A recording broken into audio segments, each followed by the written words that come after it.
Penguin Random House Audio presents West Wingers, stories from the dream chasers, change makers, and hope creators inside the Obama White House. Edited by Gautam Raghavan. Read for you by Gautam Raghavan, Michael Strautmanis, Kyla Garcia, Brad Jenkins, Heather Foster, Cecilia Muñoz, Hope Hall, Michael J. Robertson, Raina Thele, Lynn Rosenthal, Bill Yosses, Darienne Page, Deesha Dyer, Ned Price, Julie Chavez Rodriguez, Rumana Ahmed, Stephanie Valencia, and Anish Raman. Gautam Raghavan served as President Barack Obama's liaison to the LGBTQ community, as well as the Asian American and Pacific Islander community from 2011 to 2014. Earlier in the Obama administration, he served as Deputy White House Liaison for the U.S. Department of Defense and as outreach lead for the Pentagon's Don't Ask, Don't Tell working group. Prior to joining the Obama administration, he worked on the 2008 Obama campaign and the Democratic National Committee.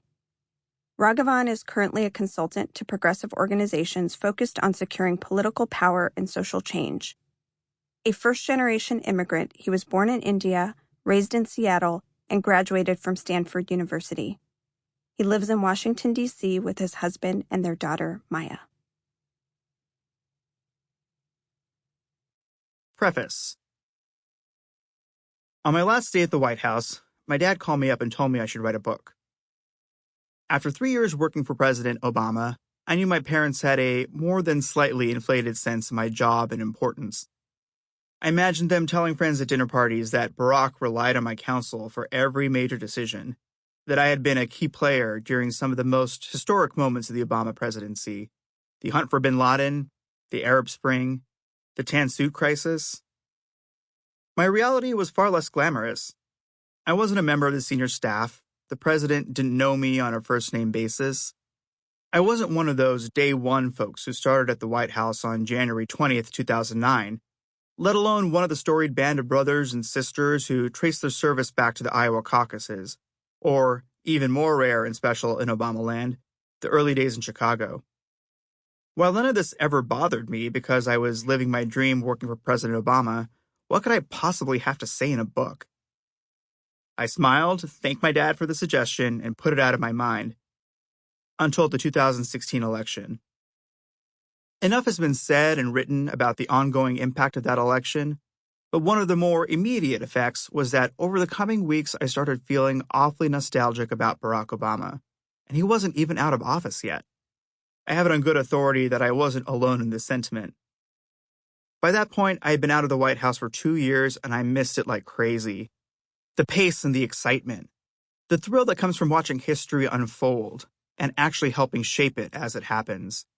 The satisfaction that comes from knowing that, even if you can't see it, your work is making a positive impact in people's daily lives. But more than anything, I miss the people. I miss the idealists who followed Barack Obama's call to service all the way to the White House, often taking the path less traveled to get there. I miss the fiery activists and organizers eager for change we can believe in, who knew they had to make each day count because their communities were counting on them.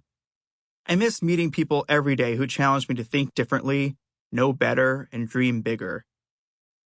In so many ways, working in Barack Obama's White House was like watching Aaron Sorkin's The West Wing brought to life. It had all the necessary elements. The brilliant, articulate professor-in-chief with an unapologetically progressive vision of America. A narrative arc rooted in ongoing themes of idealism and public service, but most importantly, a cast of patriotic Americans who labored every day as members of the president's staff to serve the country they loved. As I wallowed in my post-election malaise and began to understand just how much things were about to change, I also realized the importance of capturing the momentousness of the last 8 years and contributing to the American people's understanding of what many believe will be remembered as a historic presidency. A question began to take shape in my mind. Could I help tell the stories of the incredible people I worked with in the Obama White House? Countless books and articles had already been written about President Obama, his victories and his flaws, his biography and his accomplishments, and about key conflicts and moments of the 8 years of his presidency. And I knew more were being penned by central figures in the administration, eager to share reflections and lessons. Sample complete. Ready to continue?